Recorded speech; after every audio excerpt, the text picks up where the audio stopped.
Bonjour à toutes et à tous et bienvenue dans cette nouvelle vidéo. Alors ça ne vous aura peut-être pas échappé, mais la nouvelle est tombée le 17 mai et les médias se sont rués sur la nouvelle. TF1 va fusionner avec M6. Alors c'est pas une fusion en mode DBZ, c'est évidemment bien plus complexe que ça et je vais revenir très rapidement dessus avant de parler du sujet qui nous intéresse. Donc le grand gagnant pour le rachat du groupe M6, c'est Bouygues avant TF1. L'entité fusionnée TF1-M6 pèserait 3,4 milliards d'euros de chiffre d'affaires pour un profit opérationnel courant de 461 millions d'euros. Elle aura dans sa corbeille les deux premières chaînes de télévision privée en France, TF1 et M6, ainsi que les radios RTL, Fun Radio. Bouygues sera l'actionnaire de contrôle du nouvel ensemble avec 30% du capital contre environ 16% pour RTL Group, après l'acquisition par Bouygues de 11% de la nouvelle société pour un montant de 641 millions d'euros. Elle est en particulier soumise à l'approbation de l'autorité de la concurrence. Reste également à voir comment réagiront les annonceurs, TF1 et M6 devant peser entre 65% et 75% du marché publicitaire. Alors cette annonce a soulevé beaucoup de questions et il faut faire attention à ce qui est annoncé. M6 restera la chaîne M6 mais sera en partie rachetée à Bouygues. Alors tout ça c'est bien sympa et il y a pas mal de vidéos qui sont assez intéressantes qui parlent en détail du sujet et sur l'impact que ça pourrait avoir. Mais ce qui va nous intéresser aujourd'hui, c'est ce qu'a annoncé le président à l'origine de cette action, que c'est pour rivaliser avec les plateformes Netflix et compagnie. Alors je ne sais pas trop où il veut rivaliser en faisant ça, sachant que TF1 a déjà sa propre plateforme de streaming et elle bite pas mal d'ailleurs. Donc j'ai pas trop compris ce qu'il a voulu essayer de dire en parlant de ça. Mais pour moi le problème il vient peut-être d'autre part, il vient peut-être d'un problème qui est plus ancien et encore très actuel en France, à savoir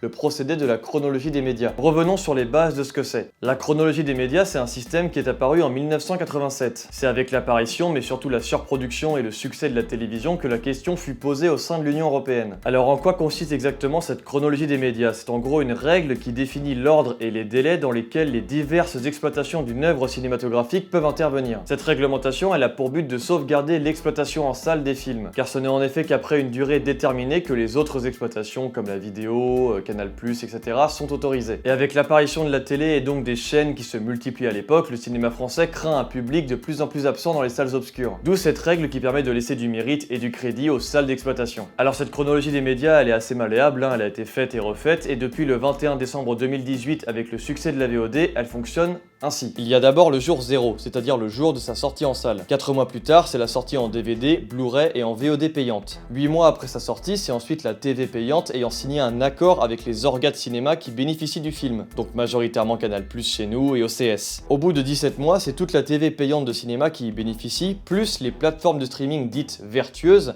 qui participent financièrement à la création française. Au bout de 22 mois, c'est la télévision gratuite mettant au moins 3,2% de son chiffre d'affaires dans le financement d'œuvres françaises et européennes, donc TF1 en l'occurrence, M6 ou encore France Télévisions. Au bout de 30 mois, c'est toute la télévision gratuite et les plateformes qui ne participent pas à la création française mais avec lesquelles des accords sont signés. Au bout de 36 mois, c'est Netflix, Disney+, Prime Video, etc.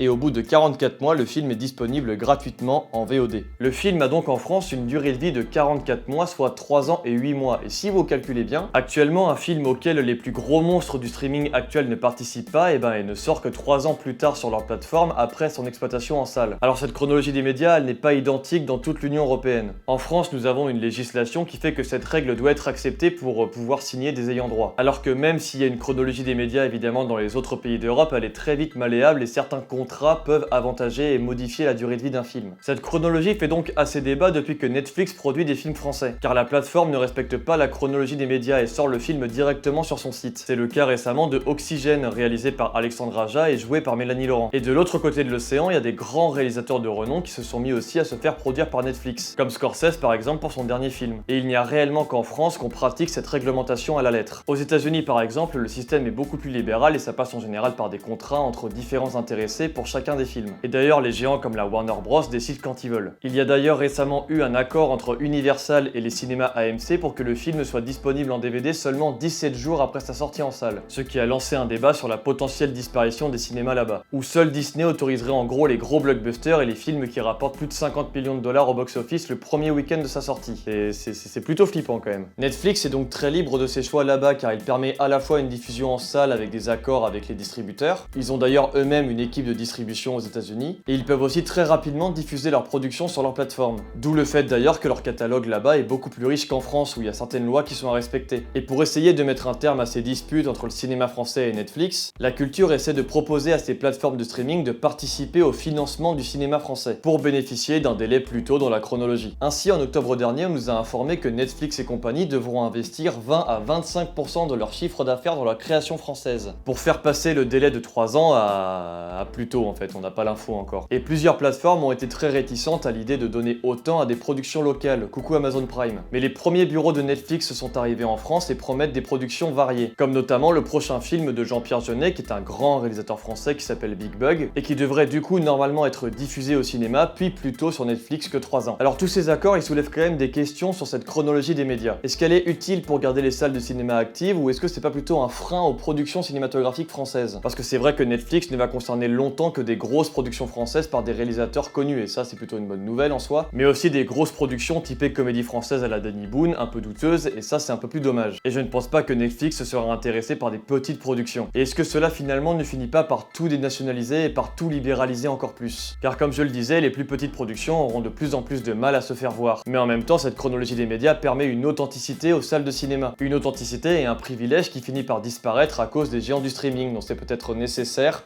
d'avoir des accords avec eux. Mais du coup, dire que c'est pour combattre Netflix que TF1 et M6 fusionnent, je trouve ça assez bizarre. C'est un peu du sophisme à la con pour essayer de calmer le truc sur le marché publicitaire. À mes yeux, cette fusion ne changera absolument rien aux productions cinématographiques françaises, et les accords pour moi du coup seront de plus en plus stricts, de plus en plus complexes, de plus en plus bureaucratiques quant à qui revient l'ayant droit du film, etc. De plus, le financement de la création française ne sera pas plus développé, mais surtout le marché publicitaire, qui va en prendre pour son grade à la télé, et je pense que ça ne fera que donner de plus en plus de publicité, et que c'est Bouygues et RTL qui recevront encore plus d'argent. Donc c'est pour moi un tout autre débat que je ne maîtrise pas vraiment, mais je ne vois pas où ça sert à redorer l'image française. Il y a des vraies problématiques et des vraies questions à se poser sur ce système de chronologie des médias après 1 an de fermeture en salle. Et aussi une augmentation drastique du prix du ticket. Donc voilà, c'est la fin de cette vidéo, j'espère qu'elle vous aura plu, j'espère que vous aurez appris des trucs. N'hésitez pas à vous abonner, à partager la vidéo si c'est le cas, et n'hésitez pas à me rejoindre sur Twitter et Instagram. Et on se retrouve très vite pour de nouvelles vidéos. Ciao!